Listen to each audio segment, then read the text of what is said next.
Hey yo les gars, you know me. Les amis, j'espère que vous allez bien. Sinon, moi je me porte très bien. Merci beaucoup. Aujourd'hui, je vais vous montrer quelque chose de nouveau. Comment joindre le fichier HTML à Python. Vous savez que c'est faisable? Et oui, c'est faisable les amis. Maintenant, c'est faisable. Donc, vous voyez ici, ça, si les gens, bon, les développeurs savent que ici, ça c'est du code HTML. Et à partir d'ici, où on commence par les imports, des time, asdt, ça, c'est le code purement Python. Vous voyez? Mais vous pouvez dire que non, ça va pas marcher et tout. Bon, ok. Allons-y, on va essayer de tourner le code pour voir si ça va marcher ou pas. Bon, moi j'ai un live server qui va me permettre donc de pouvoir visualiser le code HTML en ligne. Et donc, je vais essayer pour voir si ça va marcher. Et voilà, on va essayer ensemble, les amis. 1, 2, on essaie. Tac. Les... les Anglais disent que it is so pretty amazing. Voilà, vous voyez, là c'est possible, les amis, c'est possible de joindre du HTML à Python maintenant. Ok, donc comment doit-on configurer le fichier HTML pour que ça soit faisable? C'est ce qu'on va apprendre maintenant. Les amis, accrochez-vous. Donc pour ce faire, on va aller dans la documentation de PyScript. Donc on va aller sur le web, vous tapez pyscript.net et vous voyez, vous avez deux blocs ici. Vous pouvez télécharger PyScript et vous pouvez installer PyScript. Je vous conseille d'installer PyScript, vous pouvez faire les deux si vous voulez. Donc PyScript, il y a ça que vous devez copier. Donc du coup, on va reprendre tout. Je vais créer un nouveau fichier HTML et on va reprendre tout. Les amis, accrochez-vous. Donc pour ce faire, vous allez ici. Bon, vous pouvez créer votre fichier HTML comme vous voulez. Donc je vais écrire peut-être ici. Je vais écrire par exemple power. Je vais calculer la puissance de deux noms, par exemple power.html, tac, html, power.html, tac. Et donc, comme c'est un fichier HTML, il suffit de faire point d'exclamation. Voilà. Et donc, on va essayer. Donc, la prise de main, déjà ici, le titre de notre fichier HTML, ça fait power. Ça fait power. Bon, on met ça comme ça, power. Voilà. Et donc, la prise de main, la documentation nous dit pour installer PyScript, il faut quoi? Il faut installer.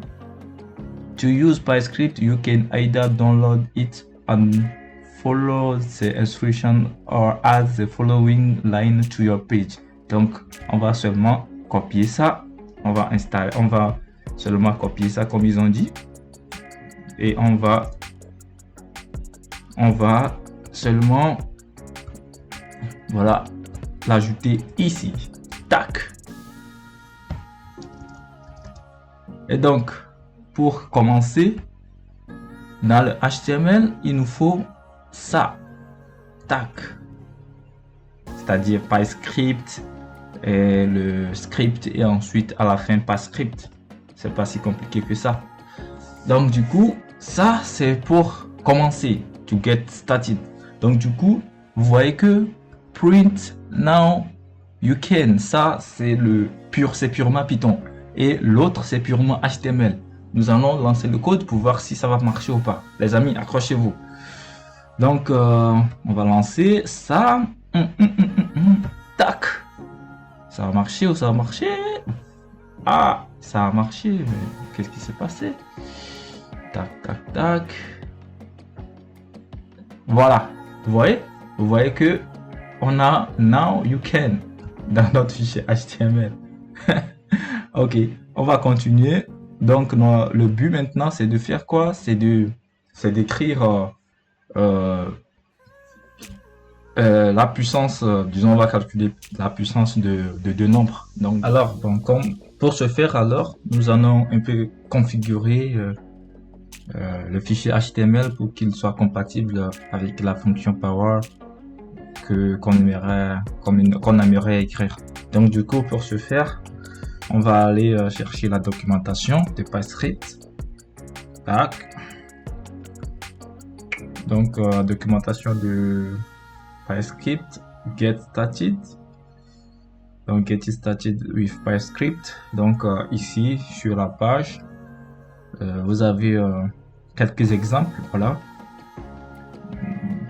Dans ces quelques exemples là, ici, vous avez la manière. Ici, c'est ils ont défini la fonction pour calculer pi.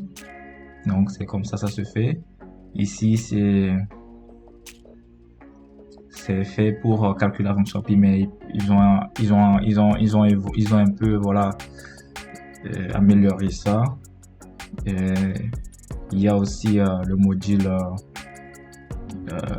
matplotlib, voilà, c'est trop bien. Ok, donc du coup, comme on veut faire le plus simple, c'est ça, on veut faire ça. Donc pour ce faire, nous avons besoin, pour configurer, nous avons besoin de ça, du bootstrap là. Copie ça, tac. Ça c'est pour faire un peu joli. On met ça ici. Ah, ok. Et donc déjà on peut commencer à mettre ça en bas. Ça c'est notre code Python. Ça, notre code Python. Donc ici déjà on va définir un petit div, tac, avec id, tac, et on met output.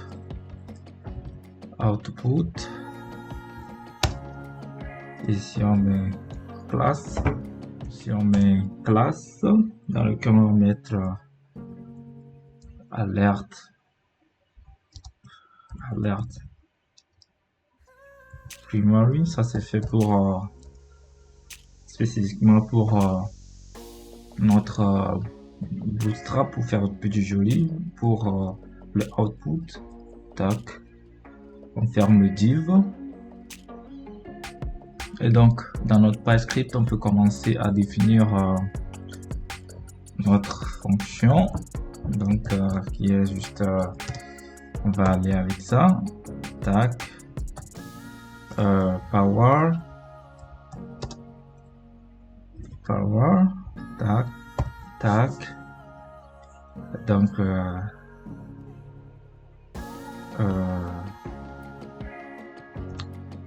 vous le savez.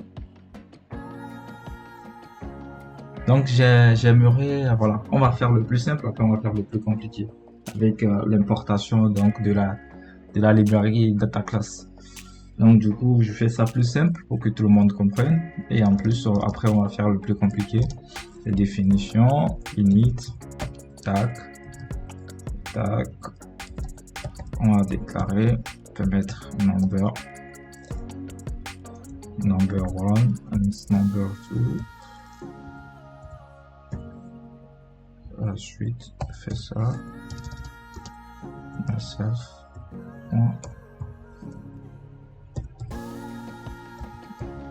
Number 1 égale number. Ça, c'est l'initialisation. Ensuite, on fait pareil. Tac. On fait pareil pour number 2. Et ensuite, maintenant, on peut déclarer la fonction, ma petite fonction, qui n'est d'autre que power. Ici, on va mettre le grand P plutôt que là, et on va mettre le petit ici, self, qui va renvoyer self.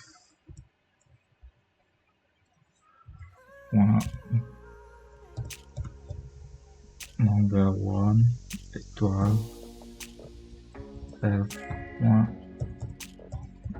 number 2. Tac. Ok. Ça c'est prêt. Maintenant, ah putain de merde. Ok. Comme c'est prêt, maintenant on peut se permettre de...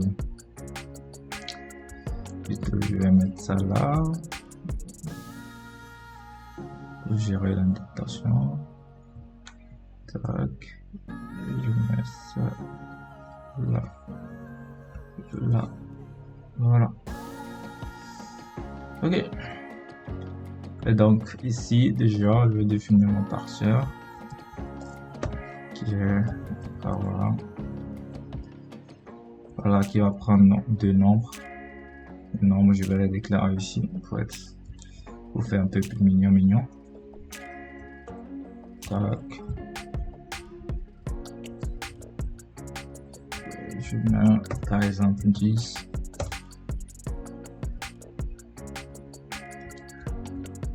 Si je mets par exemple 20 et ici je peux mettre par exemple tac 2.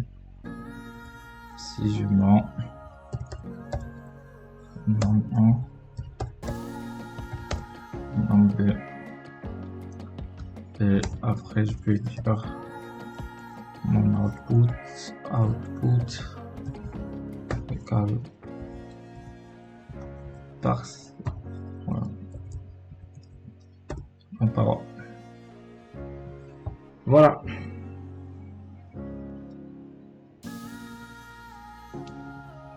Donc voilà, je fais comme ça, c'est sympa. Et ensuite après je vais écrire pour l'affichage, ça fait script point write tac, et ici je mets output, voilà, et je peux faire maintenant f string, voilà, donc ça fait f tac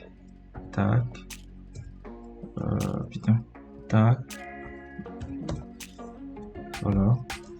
Donc je peux dire le power, bien, je peux mettre plutôt the power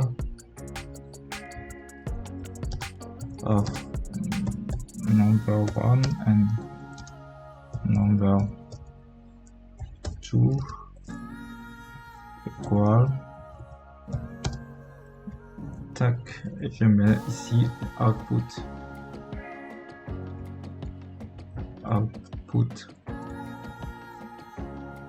Donc je peux se permettre d'afficher aussi ces nombres là en jouant avec les f-string. Tac. Et je pense que je suis déjà bien.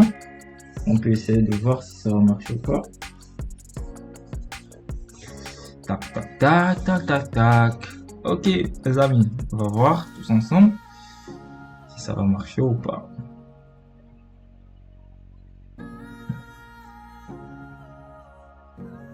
Ah les amis, vous voyez, the power of 10 and 20 equal 2000.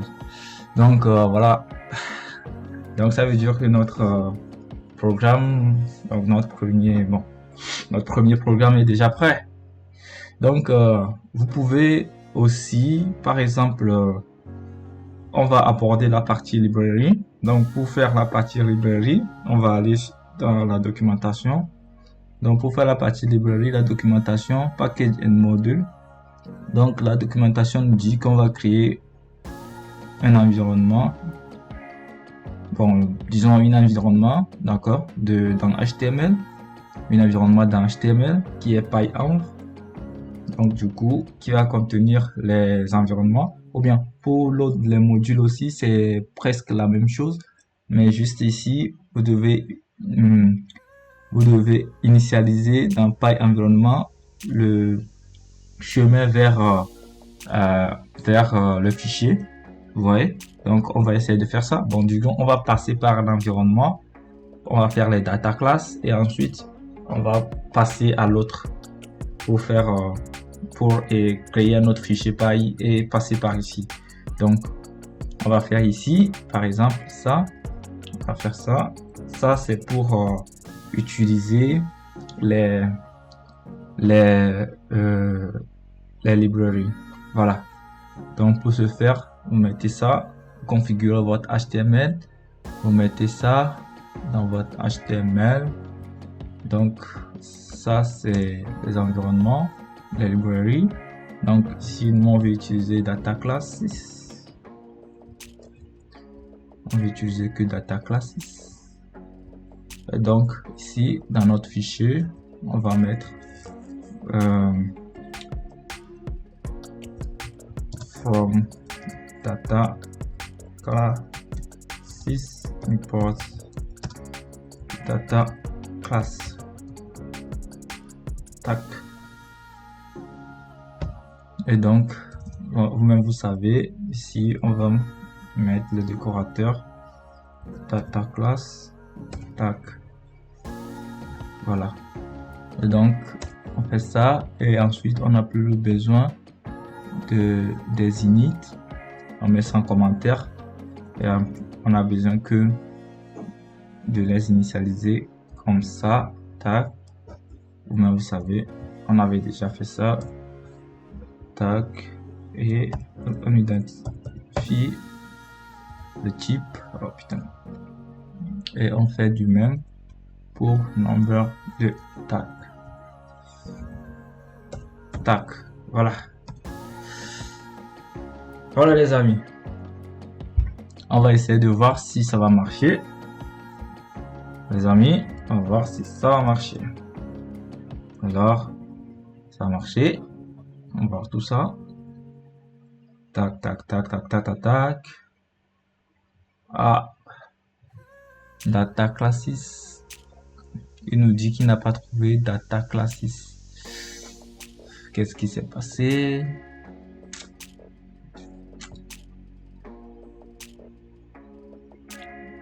Il nous dit qu'il n'a pas trouvé data classes dans l'environnement. Ouais, bon, c'est pour que data classes n'est pas intégré. Donc, bon.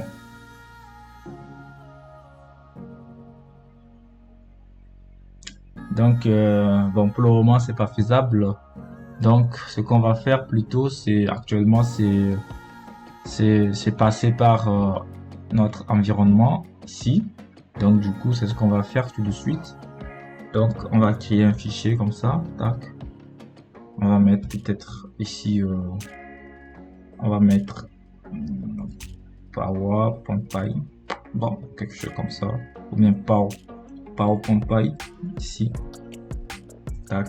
Et dans power.py, on va mettre from data class from data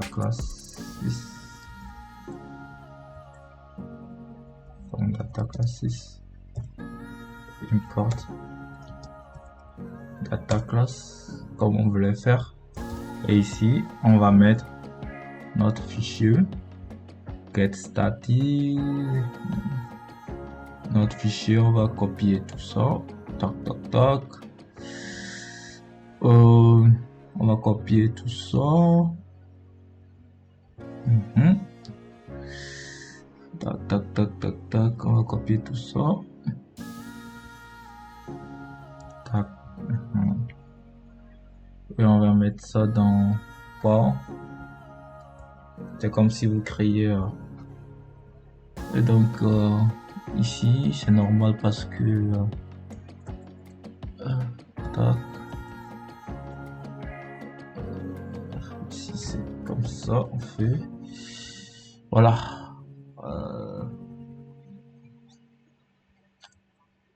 Voilà. Plus besoin de ça. Vous pouvez ici commencer à tester ici si ça va marcher. Ça va marcher. On va tester, on va voir ce qui se passe ici, ça va marcher ou pas. Ça marche ici. Donc voilà. Donc ici ça marche. Donc normalement si on l'appelle, on va aller voir la documentation de comment faire. Donc la documentation nous dit pour utiliser dossier local, donc on fait le chemin et on met slash. Voilà, c'est ce qu'on va faire. Et ici on peut dire import donc la fonction. Ok, donc c'est ce qu'on va faire. Donc ici dans notre fichier power on va mettre ça, ça, et ici on va mettre power. Et donc dans notre power c'est seulement la classe on va laisser. Et donc on va importer la classe, donc on copie tout ça, voilà,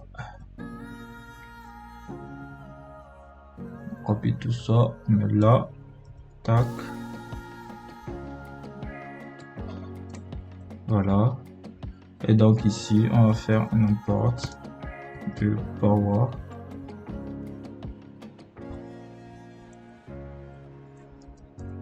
from power import power comme ça. Et donc on peut faire power de ça et ensuite passe power. Voilà, on va tester pour voir si ça marche bien.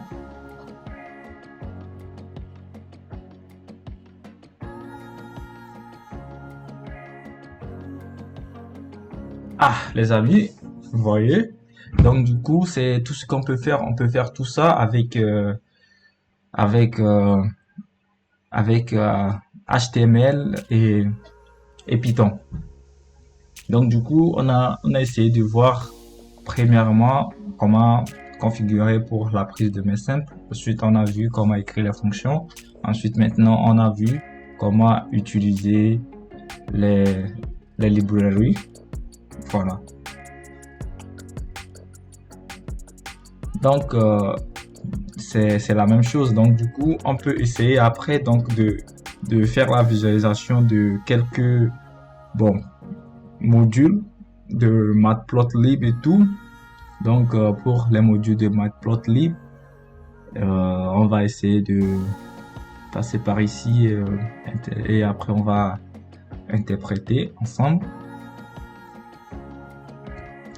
Donc ici on peut mettre ça là comme ça, tac.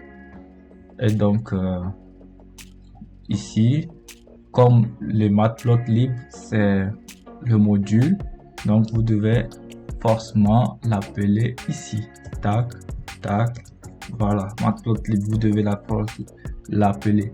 Donc on avait besoin aussi de data. Donc en fait c'est juste le fichier Python comme ça, mais nous on va passer par ici, on va pas le mettre là, on va passer par ici pour que ça soit plus simple pour nous. On va plutôt passer par là les amis pour aller plus vite. Tac, donc on va passer par ici plutôt, voilà. C'est-à-dire on va plus créer un fichier ailleurs et tout, voilà. Donc c'est ça. Donc pour ce faire, pour Matplotlib ici, ça serait forcément le output comme on avait déjà fait, comme on a fait pour ça.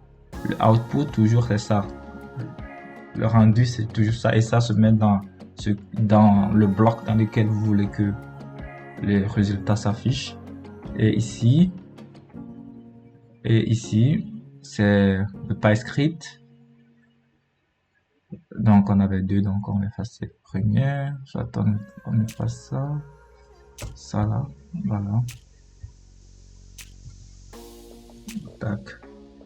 Donc c'est ça, c'est juste affichage de letexplot random number, voilà. Ensuite on apporte Matplotlib, donc les deux librairies doivent être importées ici dans votre environnement. Donc on a besoin de ça, une seconde, E. Vous voyez? Et ensuite, ici, on peut se permettre d'écrire import matplotlib ASPLT et ici importer NuPy ASPLT. Et donc définir les variables là, x et y, et utiliser matplotlib. Vous voyez? Donc on va essayer.